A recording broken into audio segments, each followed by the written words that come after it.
اور اگر اللہ چاہتا تو ان کو یعنی تمام انسانوں کو ایک ہی جماعت کر دیتا، لیکن وہ جس کو چاہتا ہے اپنی رحمت میں داخل کر لیتا ہے، اور ظالموں کا نہ کوئی یار ہوگا اور نہ کوئی مددگار۔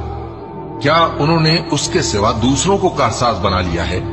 سو کارساز تو اللہ ہی ہے، اور وہی مردوں کو زندہ کرے گا، اور وہ ہر چیز پر قدرت رکھتا ہے۔ اور تم لوگ جس بات میں اختلاف کرتے ہو اس کا فیصلہ اللہ کی طرف سے ہوگا۔ یہی اللہ میرا پروردگار ہے، میں اسی پر بھروسہ رکھتا ہوں اور اسی کی طرف رجوع کرتا ہوں۔